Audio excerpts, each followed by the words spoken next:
Good morning. Welcome to Cedar Lane Unitarian Universalist Church. I am Nate Hultman, pronouns he, him, and I am a member of the Cedar Lane Board of Trustees. Good morning. I'm Val Carter, pronouns she, her, the worship associate for today's service. We are a religious community where love works. Whether you are joining us in person or online, hello over there. Know that whoever you are, whomever you love, whatever your gender identity and expression, beliefs, or immigration status, you are welcome here. If you are new to Cedar Lane, please raise your hand if you are comfortable doing so. We invite you to stop by the welcome table after the service so our greeters can offer you a welcome gift and a brochure that talks about Cedar Lane and also provides a place for you to share your information with us. Thank you for choosing to worship with us. I would like to draw your attention to the announcements page that provides a wonderful snapshot of the many ways love works at Cedar Lane. And I would like to bring your attention to the fact that there is a concert here today at 4 p.m. in the sanctuary. We are lucky to be welcoming Ron McFarlane, who's a lutenist, to be playing Celtic, Renaissance, Baroque, and original compositions on the lute. Ron McFarlane is very well known. He's Grammy nominated, and I think the concert will be great. So please join us here at 4 p.m. And in this caring community, the pastoral visitors are an extension of the ministry team. Today's pastoral visitor is Helen Pachasek. They will be available at the Joys and Sorrows table during and after the service if you would like to share a care or concern. Let us now turn and greet our neighbors, especially our new folks.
As the Cedar Lane Board of Trustees kindle the chalice, symbol of our gathered community, please rise in body and or in spirit to share in unison the chalice lighting printed in your order of celebration.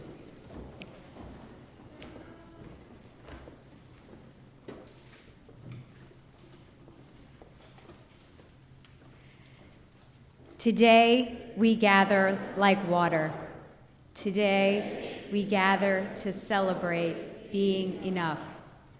Today, we gather to celebrate abundance.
Thank you, Jenny and the Children's Choir, for making love grow here.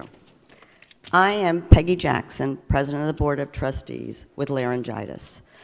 So I'll be brief. And the Board of Trustees organized today's service with the help of Worship Associate Val Carter and also working with Jasmine to make this happen.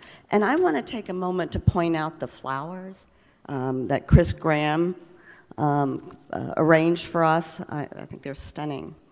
As most of you know, our senior staff, Reverend Abi, Reverend Katie, Jen Morley, Henry Segrisi, and Tim Atkins are on furlough. It is first and foremost a cost-saving measure, to be sure, and the ideal was theirs, as is the sacrifice. But the board accepted the furlough, as did the congregation, when we passed the budget in June. There was talk of not having any service today at all, to just keep the doors shut. And let me say, our senior staff would have been deeply disappointed if we had done that. They did not want this furlough to feel punitive, negative, in your face. They wanted us to use this moment to pause, to reflect, to consider who we are, to recommit to our values, to each other, to making the world radically more just, more sane, and more democratic. And do we need to make our coffers more full? Yes. I'm not sweeping that under the rug. The board, its committees, the staff, and many Cedar Laners are putting a lot of energy and heart into figuring out how to get to higher financial ground. But we won't get there as a community, a congregation, without renewed focus and enthusiasm for what makes Cedar Lane, and with gratitude that we have this place, each other, and an amazing senior staff. This is the hour that has been given us. Let us be together. Thank you.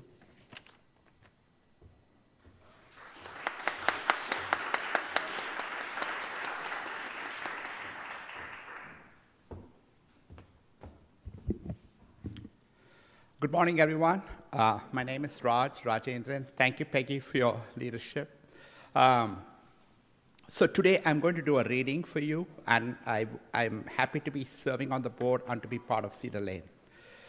Today's my reading is Living Your Unitarian Universalism. What does that mean? If a grieving neighbor needs some companionship, you brew a pot of coffee and sit down to listen. Living your UUism means if your children or grandchildren steal toys from others, you take the time to explain why they must learn to share and respect others. Living your UUism means if your local soup kitchen needs warm bodies to serve food to the homeless on Tuesdays at noon, you give up one of your regular bridge games, put on an apron, and pitch in. Living your UUism means if one of your kids or someone else near to you is weeping from a broken heart, you reach out and wipe away the tears. Living your UUism means if your elderly relative or friend is living in a nursing home, you bring a song or a picture for a room to brighten her day. Living your UUism means if a coworker needs your principal defense, you take the risk to stand up for what is right. Living your UUism means if your nephew lives alone, slowly dying of AIDS, you set aside your fear of his illness and mortality and simply go and help. Living your UUism means if a relief agency needs funds for the victims of some natural calamity, you write your check and write it for a little more than you can afford. Living your UUism means if your community needs a recycling center, you volunteer to serve on the organizing committee. Living your UUism means if some stranger, perhaps someone of minority status, is being harassed or demeaned in a joke or in person, you speak up from your sense of justice and refuse to be an accomplice in that abuse. Thank you.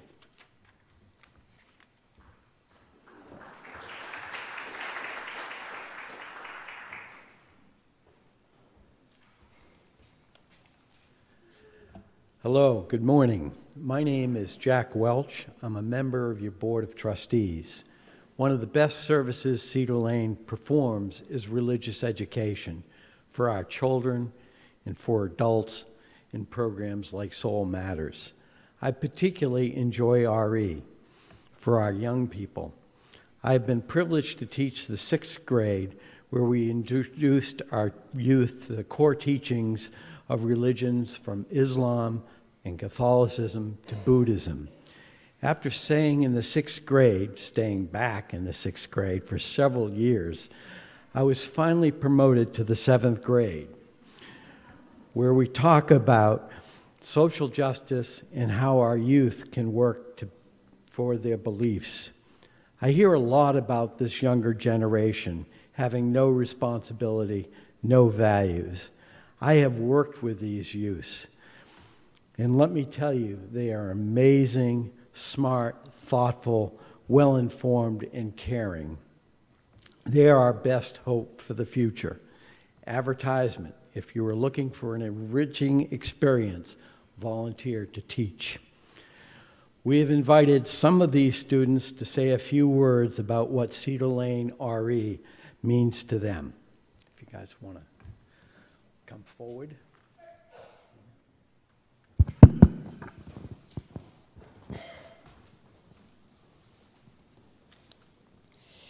Through my years at Cedar Lane, there have been many memories. In the 7th grade, which I am currently in, we talk about social justice issues by watching The Simpsons. Last year, in the 6th grade, we went to other religious communities to learn about what their religion is all about. This church is giving me many memories, like in the 1st grade haunted house, where we made many cardboard animals and houses, whatnot. Cedar Lane is amazing. It gives me, it's many memories of, yeah.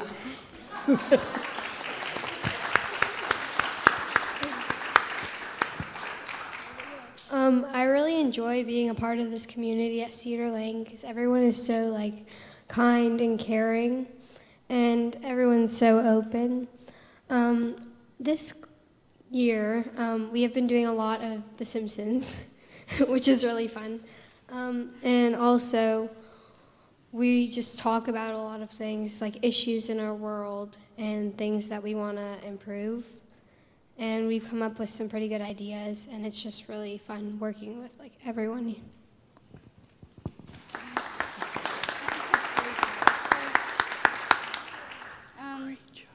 What I enjoy about this class and this community is everyone's so open here, and it's nice to be in such an open environment for change. It's not very open in middle school, it's just kind of torture. True. So in our class, as they have already said, we talk about social justice issues and what we can do about them. Yeah.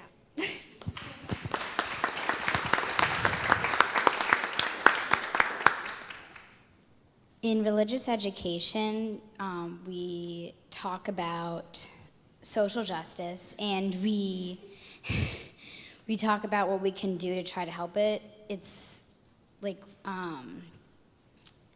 for example, using solar panels or planting more trees.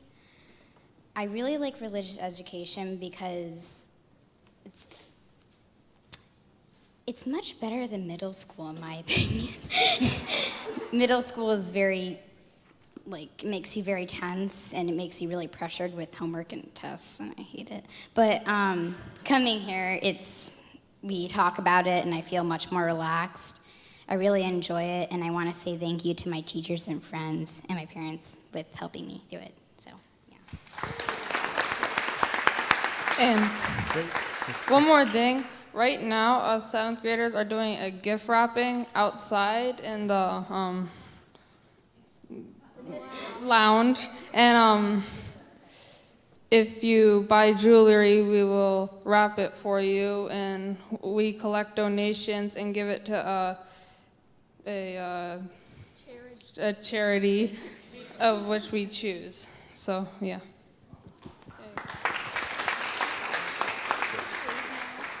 We would like to thank our teachers for being so great and helping us with our class.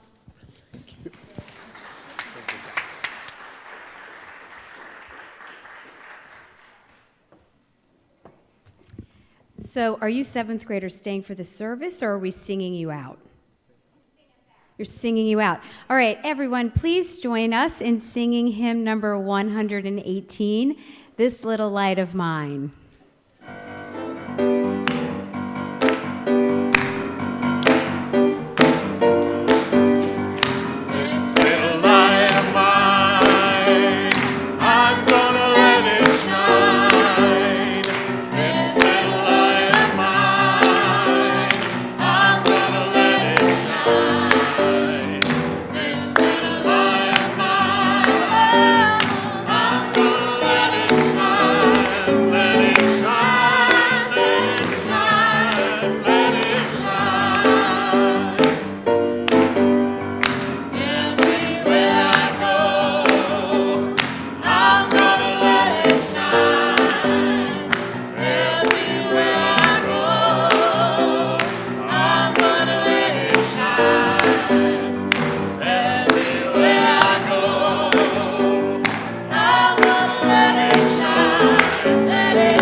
We gather, as we always gather, in sacred space, a place set aside as a sanctuary amid the many challenges of life, a center from which we may gather strength to face these challenges with courage and grace, faith and love. In this time of reflection, we lift up those in our community who are living through significant passages, the small and extraordinary milestones of life. We pause to be present to our spiritual companions and to the concerns of our own hearts. May all who gather here be held in the embrace in this community of care. Longtime Cedar Lane member Connie Nisley passed away on November 9th. Connie gave so much of her talents to our community, but my favorite memories of Connie are accompanied by the smell of baking sugar cookies on craft day. May all of our memories of Connie be a blessing. Our caring extends beyond Cedar Lane to all those whose lives are lost or impacted by calamities and violence in our world. For these friends of ours, and for all of the joys and sorrows that remain unspoken in our hearts, let us find comfort offered here in our spiritual home. As we enter a moment of silence together, those who are grieving a loss or the anniversary of a loss are invited to rise in body and or in spirit until the anthem.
Thank you, trio, for that beautiful music.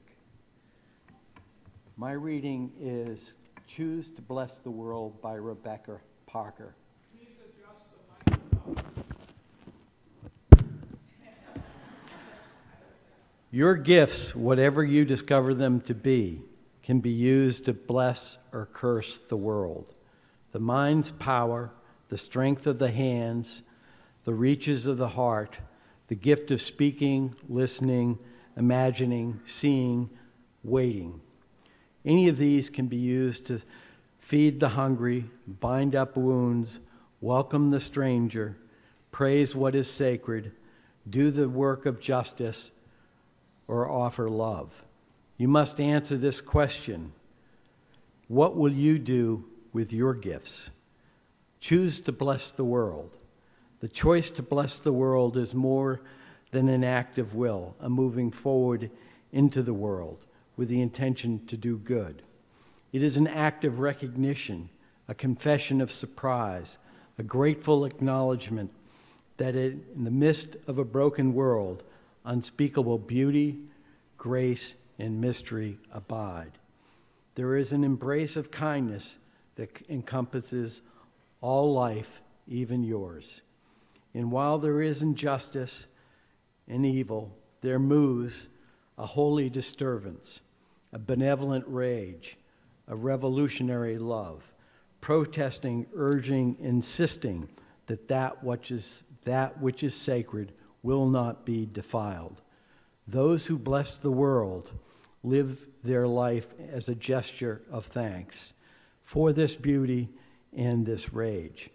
The choice to bless the world can take you into solitude, to search for the sources of power and grace, native wisdom, healing, and liberation. More, the choice can draw you into community, the endeavor shared, the heritage passed on, the companionship of struggle, the importance of keeping faith, the life of ritual and praise, the comfort of human friendship, the company of earth, the chorus of life welcoming you. None of us alone can save the world.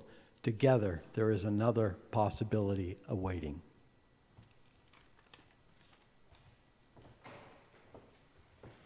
I have to put it back on Val setting.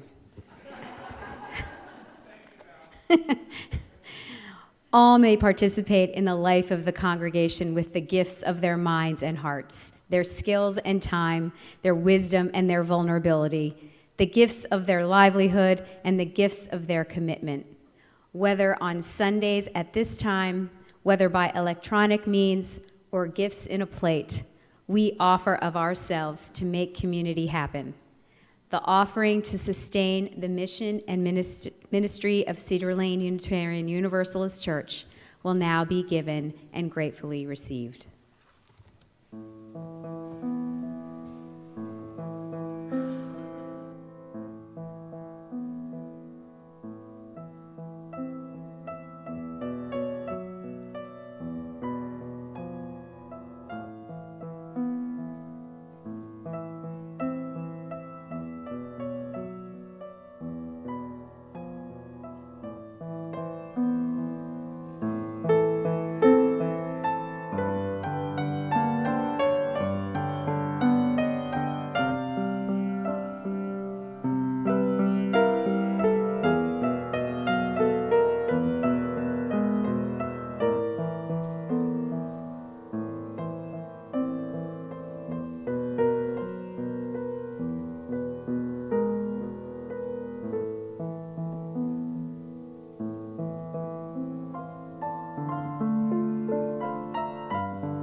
Thank you, Jasmine. We are grateful for all that we bring and share to make this a beloved community where all are welcome.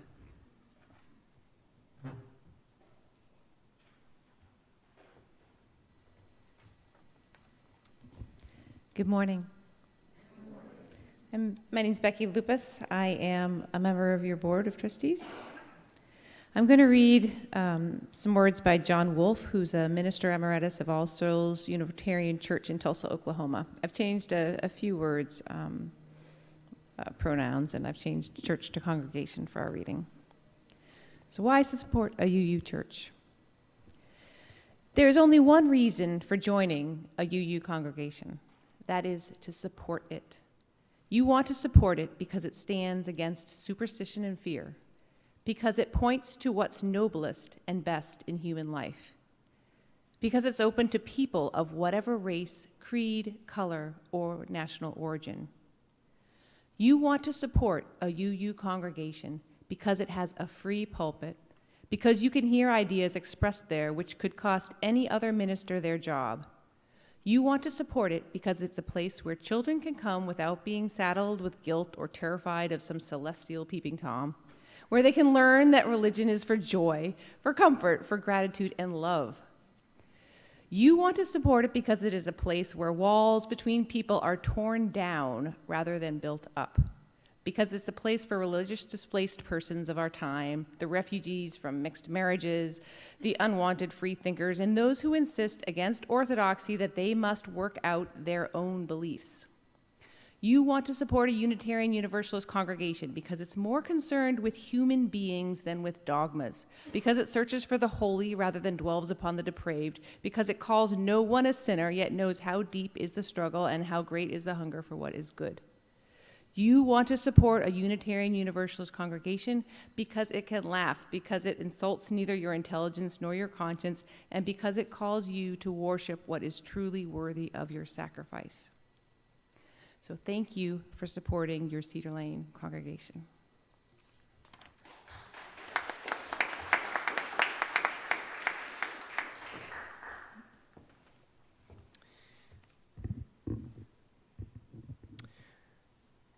Good morning. So I want to thank, first of all, Val for helping us put this together. Where would I be without you, Val, today? Also want to just make sure we thank our various talented musicians, the AV team, the ushers, all those who made today's and frankly every week's services possible, including all the teachers downstairs doing the work of religious education. So today is different. And we're going to be doing something a little bit different with our time together in the next few minutes. As Peggy mentioned at the beginning of the service, today we are gathered without our senior staff. We are tremendously fortunate to have these 5 extraordinarily talented and dedicated people who lead our worship every week and do, as you all know, so much more to help support our vision as a congregation. We really do have an all-star team, and I think it is appropriate for us to pause and reflect on each of them and their contributions, the contributions that they all make. Where indeed would we be without them?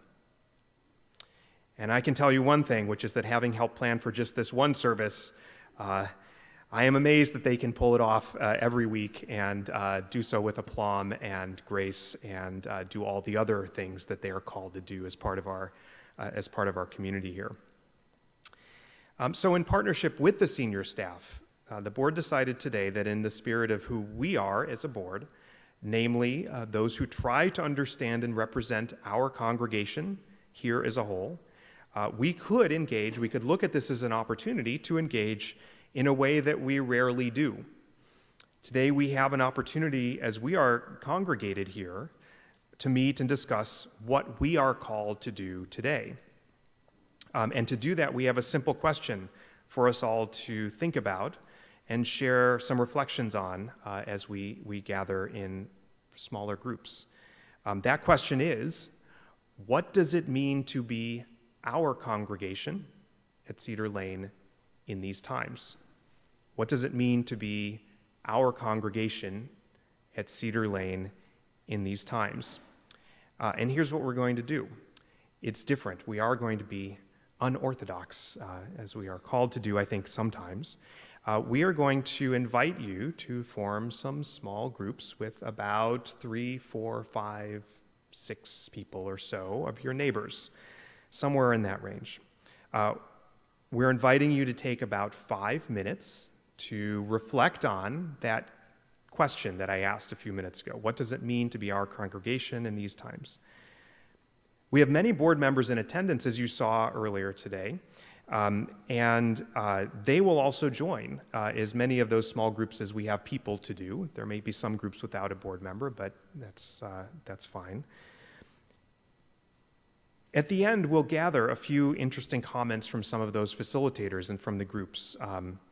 And as we discuss, I'd like to invite you to reflect on two elements. So what does it mean to be our congregation, and what it implies for our response in these times? So the plan is, bear with me, it will work. It worked at 9 o'clock. I'm sure it'll work at 11. And one of the things that I have faith in is that we, every time we turn to greet our neighbors at the beginning of the service, there's always a raucous din.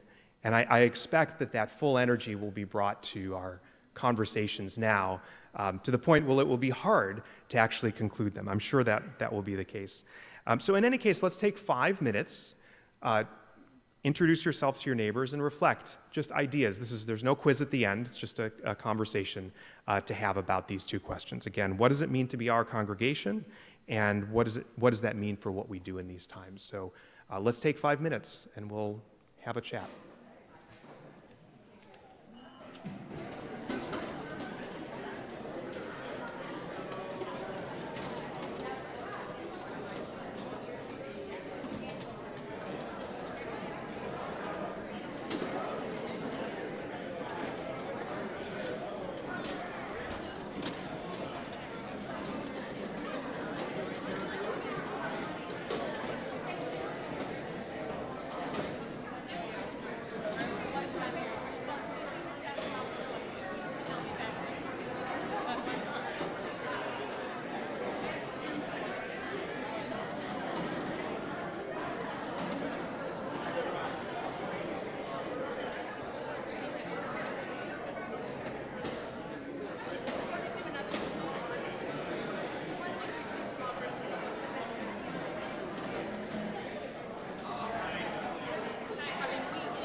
Mike, are you up there? Oh, there I am.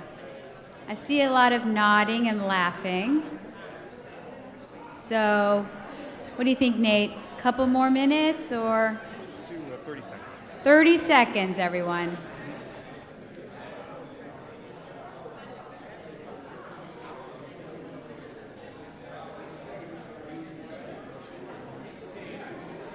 I think we should just go ahead. Let's just wrap. Do you want me to do Go. it? Okay. All right, everybody.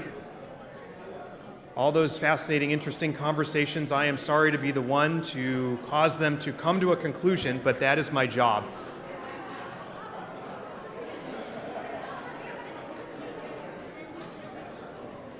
And deeply ineffectual.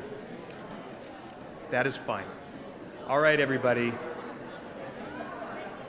Let us conclude our beloved conversations. Sure, yeah. All right.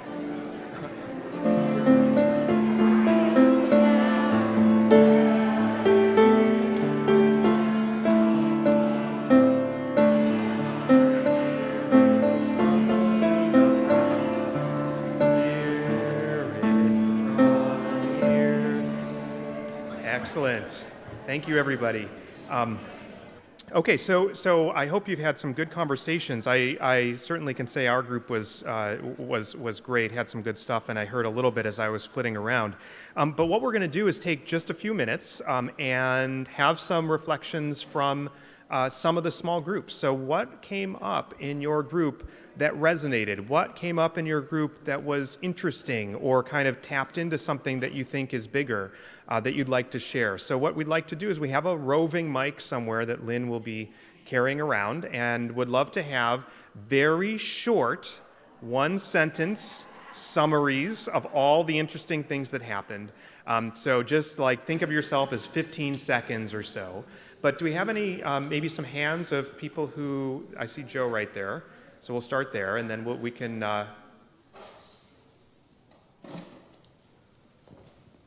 Okay, we'll. Hi. Go ahead. Yes, please. You can hear me. Yeah. Oh, that's great. We have a really nice discussion. I think we just focused on the community aspect, the opportunity to doing significant productive activities with others. Thank you. Maybe next to. Sure. I'll get you. Our five had this to say. One is we are a congregation that talks about sex very openly. We do not talk about finances. It's time to change that. It also, we all five agree, it is the responsibility of the Board of Trustees to raise the funds that we need. It is not the responsibility of the board to sit and figure out how to reduce our spending in order to meet the measly funds that we do raise. We have the funds in this congregation to do it. Let's recognize that the people who do donate and step it up among all of us. And finally, we are a congregation that takes on community edge projects that declare we are here. When I joined the church in the 70s, it was Maryland Suburban Fair Housing. During Henry's years, it's been the concerts at Cedar Lane. We're now a sanctuary church, one of the very few in the country. Thank you. I think Joe, yeah.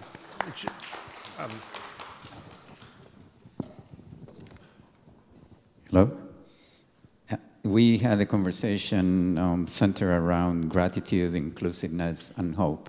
I think we came out with a conclusion that some of the notions were the more you give, the more you get, and that being part of this community is like an inspiration for what direction the world could be moving into. And the capital campaign came up too, and our need to see if we can stretch a little to make that happen. Thank you. I think we have Joe here, and then maybe one other, and that's probably all we have time for.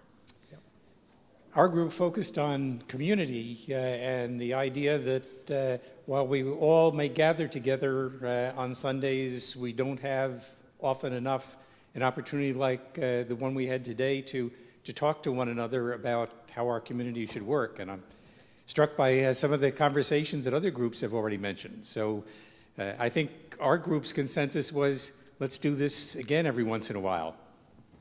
Great. I see Jack over here. Lynn, if you could go over to Jack. Oh, I'm sorry. Hi. Oh, yeah. We'll get to you, Jim. Okay, so ultimately, we can't actually get to everybody, so I'm sorry about that, but we will. Well, this was your idea, Nate. I'm pulling my worship associate clout here, and shall we just take all of the comments? Are you guys okay? Okay. All right, remember, we all decided that together. So as much as we love our board and our group, we really love our senior staff and very concerned that we are not supporting them. And this week's furlough is an example of that. If every pledging member gave one latte a week more, that would raise $120,000.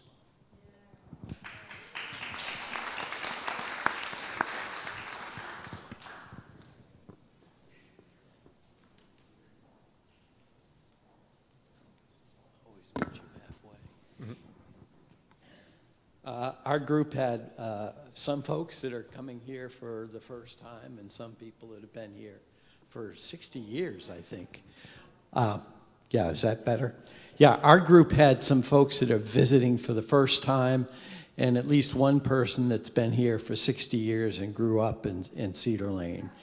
And a couple of things that came out was coming here because you're looking for a sense of community, for connection, and finding that our principles are attuned to your own values. Another was what we as a congregation need to do individually to commit ourselves to the work of the congregation and supporting the congregation. It was a lot about community connection and what we together can do to build a more just world.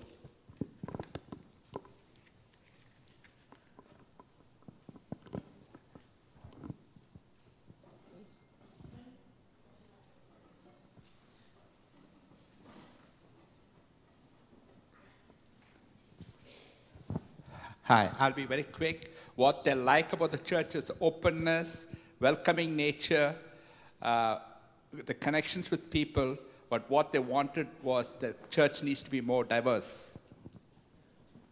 Kudos to you organized people who wrote down notes. I, the secretary of the board, did not. What does that tell you?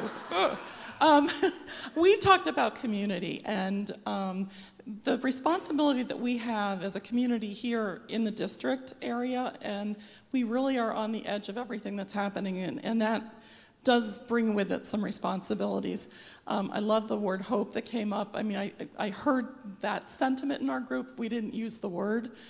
We also talked about the RE program, and a lot of us have had connections, and for many of us, that's what originally got us here, and many of us in our group have been here for quite a while, and the importance of that. And we also were able to welcome somebody visiting for the first time, and who has, a child like the age of Al, and talk about offering a wonderful program to our youth. I mean, there you go, just one example. Our group talked about community, compassion, and activism. And then Mary rewrote the slide to say, where love works and hope lives.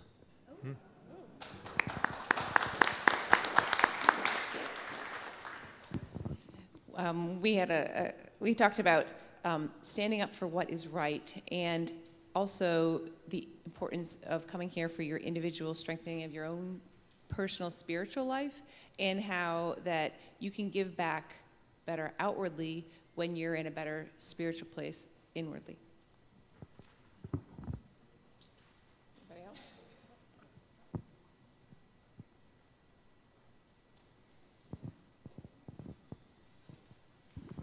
Our group echoed many of those themes broadly and started out with community, but not just in the broader sense, as important as that is, but also on a more concrete individual level, supporting each other individually. And people shared stories of people being in the hospital and really being there for each other. And so we also talked about having a vehicle for social action through having a critical mass of having an organization for doing that. That's it.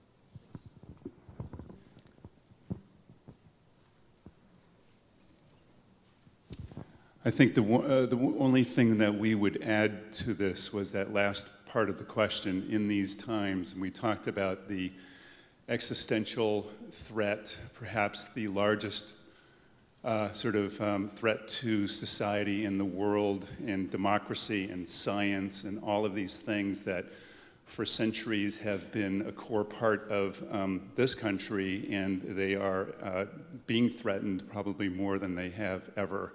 So this was a place where we can come back, as people said, to get together and sort of refresh our souls, but also get together with common thinking people to make a difference.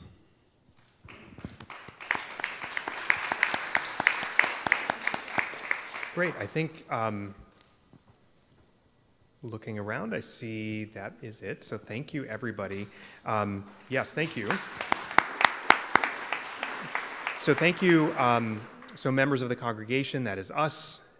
It is we who are the congregation. And I think all of us at the board very much valued the opportunity to be able to kind of have this conversation.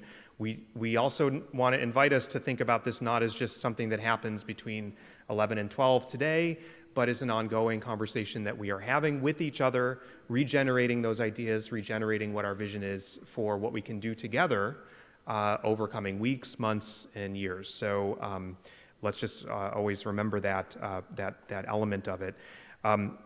So we as a board are excited about what we can do together and view this work as an important partnership with the congregation as well as the senior staff and the broader ministry teams. So we are looking forward to deepening the discussions with you, returning in future weeks, as I said, with the senior staff. They can't come back too soon, let me tell you that. And we encourage you all to provide your support to them as they have made the sacrifice this week to support the mission of our congregation. So thank you for indulging us those couple extra minutes. I'm going to poll rank again I chose my favorite hymn in the hymnal. It's number 128, For All That Is Our Life. Please rise in body or in spirit. Sing loud, sing proud.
We have come together to share our deepest concerns, speaking and singing words of inspiration and hope. We have committed ourselves to do what we can to ease the burdens of those who suffer, to stand for decency and compassion. We have pledged to work for a more wholesome environment for us and for all the generations that will follow. But these are just words. The hymns we sing are just songs. All our reflections are just idle thoughts.